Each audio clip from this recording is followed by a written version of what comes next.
était 14 h ce mercredi lorsque le gouvernement malien a été reçu à la Cour pénale internationale. Objectif, le dépôt d'une lettre officielle sur la situation du Mali. C'est ce que confirme au micro de Télé Sud le ministre de la Justice, Malik Coulibaly, qui a conduit la délégation à La Haye, aux Pays-Bas. Il y a des faits qui se sont passés au nord du Mali de janvier 2012 à nos jours, qui heurtent la conscience humaine, la conscience nationale et internationale entendue. C'est pour cela que nous saisissons Madame la procureure près de la Cour pénale internationale à l'effet d'ordonner une procédure au niveau du Nord Mali. La situation au Mali, depuis le mois de janvier 2012, se voit ainsi déférée au bureau du procureur Fatou Bensouda.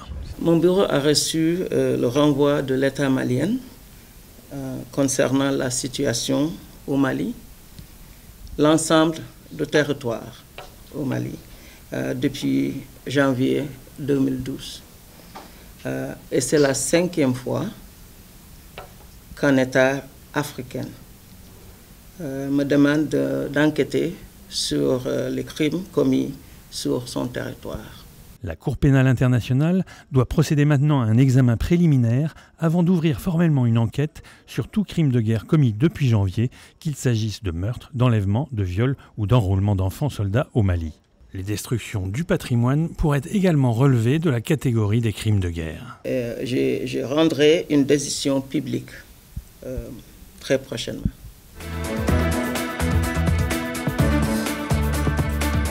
Le premier tour des élections législatives a été libre, transparent et démocratique sur tout le territoire congolais, nonobstant quelques flottements. C'est la substance que font ressortir les 2 communiqués préliminaires de la mission conjointe des organisations internationales d'observation des élections. Les 2 missions d'observation, celle de l'UIA, CEAC et celle de l'Institut panafricain d'assistance électorale, saluant la maturité politique du peuple congolais, ont déduit que le scrutin du 15 juillet dernier s'est tenu conformément au cadre légal et institutionnel régissant les élections législatives au Congo et les standards internationaux en la matière. La mission tient à saluer l'engagement des acteurs politiques à asseoir un climat apaisé et leur sens aigu de responsabilité qui contribue à l'enracinement de la démocratie dans le pays. Au regard de tout ce qui précède, la mission conjointe salue le sens civique des électeurs, le calme, la discipline et l'ordre qui ont caractérisé le déroulement du scrutin. Au regard des quelques manquements constatés dans l'ouverture et le fonctionnement d'un bureau de vote, les observateurs internationaux ont formulé quelques recommandations. Renforcer les missions de la commission électorale dans l'organisation matérielle des élections, renforcer l'éducation civique et électorale au bénéfice de la population, redoubler les activités de renforcement des capacités des agents électoraux dans la conduite et la bonne tenue des bureaux de vote, multiplier les canaux de sensibilisation des électeurs. Ces 2 missions appellent les différents candidats au respect des résultats des urnes en cas de contentieux électoraux de recourir à la procédure légale. La Côte d'Ivoire serait-elle enfin sur le chemin de la réconciliation? Un an après la crise politique qui a sérieusement déstabilisé le pays, les observateurs de l'ONU constatent une amélioration des conditions de sécurité. Hier, le Conseil de sécurité des Nations Unies a été informé des progrès réalisés en vue de rétablir la normalité après la crise post-électorale. La Côte d'Ivoire fait des progrès significatifs sur la voie de la paix, la stabilité et le développement. L'économie se redresse, le pays s'est progressivement réintégré dans la région ouest africaine et la situation de la sécurité s'est globalement améliorée depuis la fin de la crise post-électorale de l'année dernière. À Abidjan, les appels à la réconciliation se poursuivent comme ici avec Aya Virginie Touré. La présidente des femmes du Rassemblement des Républicains entame une tournée dans les commerces pour sensibiliser les Ivoiriennes au vivre ensemble. Je suis venue ici pour vous envoyer la paix. Je suis venue ici pour vous envoyer la réconciliation. Je suis venue ici pour vous envoyer de la part du chef de l'État la sécurité. Parce que je sais que les femmes que nous sommes, les femmes que vous êtes, nous avons joué un rôle très important dans l'acquisition de cette paix-là. Malgré les efforts consentis, beaucoup reste à faire. La paix demeure fragile dans un climat politique encore tendu, notamment avec des rumeurs de tentatives de coup d'État et de déstabilisation. Ce bilan positif ne doit pas occulter le fait que le pays continue à faire face à d'importants défis et aux menaces importantes. Pendant la phase de construction de la paix, ces 2 dernières semaines, le pays a été caractérisé par un certain degré d'anxiété politique, montrant ainsi que les causes profondes du conflit, liées notamment aux questions foncières, à l'absence des réformes des forces de sécurité, à l'impunité et au manque de réconciliation nationale, doivent être abordées en urgence et d'une manière transparente dans l'intérêt de tous les Ivoiriens. La réconciliation prendra du temps à s'instaurer dans les esprits. Elle sera certainement mise à rude épreuve dans les semaines à venir avec la comparution à la Cour pénale internationale de l'ancien président ivoirien Laurent Gbagbo, pour qui la demande de mise en liberté provisoire a été rejetée aujourd'hui par la juge de la CPI. Faure Gnassingbé contraint de monter au créneau après la violation de domicile de l'opposant Jean-Pierre Fabre, président de l'Alliance nationale pour le changement. Samedi dernier, les policiers ont investi son domicile après avoir fracassé le portail. Plusieurs occupants ont subi des violences. Ils accusent aussi les forces de l'ordre d'y avoir fait usage de gaz lacrymogène et de grenades à fragmentation. On est en train de profaner les domiciles, violer les domiciles privés.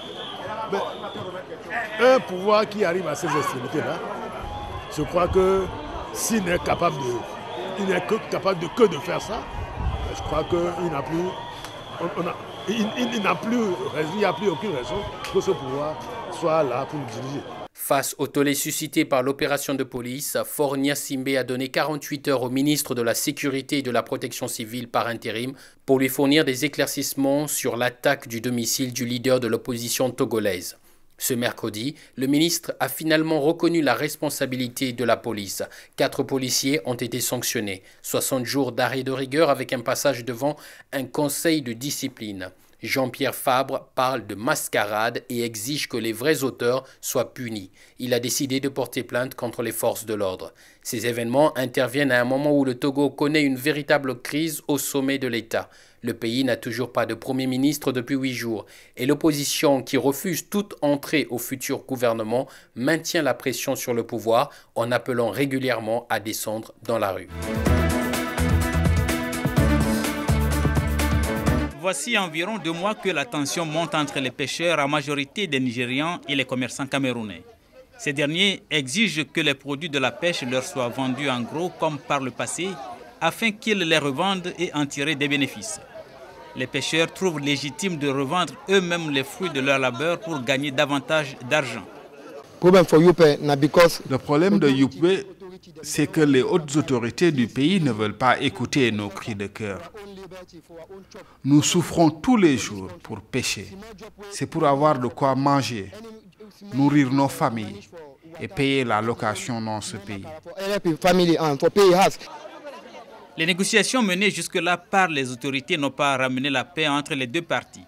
Et les commerçants ont décidé de bloquer les caisses de poissons afin d'empêcher les ventes directes par les pêcheurs. Nous avons une concurrence déloyale.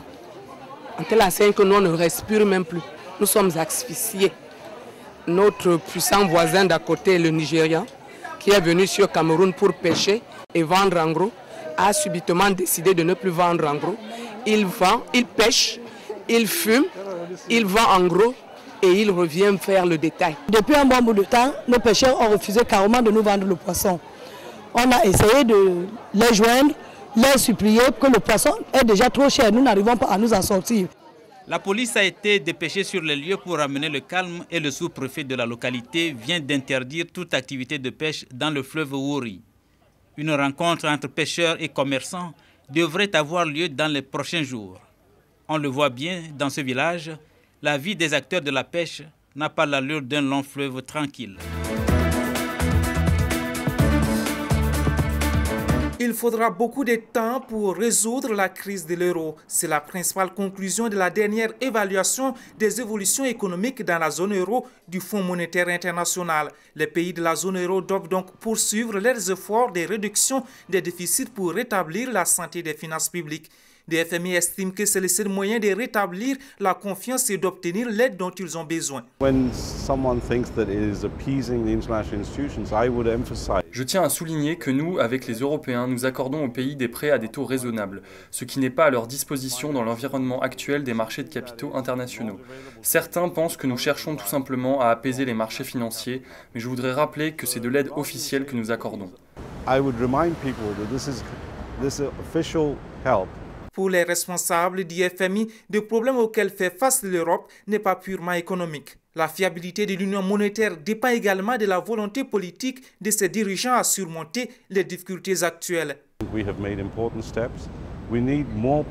Nous avons franchi des étapes importantes. Nous avons besoin de plus de consensus politique parmi les dirigeants de la zone euro afin d'aller vers un certain nombre de solutions possibles. On n'aura pas une solution unique qui pourra être approuvée par tout le monde, mais nous avons besoin tout de même du soutien de tous les États pour aider aux efforts d'ajustement. Le FMI estime tout de même que la zone euro a les moyens pour résoudre la crise. Il reconnaît les efforts fournis au sein de l'union monétaire, notamment pour l'intégration fiscale. Mais l'organisation souhaiterait voir plus de mesures rapides allant dans ce sens. Elle en appelle à la Commission européenne pour surveiller les développements financiers dans chaque pays afin de s'assurer que les problèmes dans un pays n'affectent pas toute la zone euro.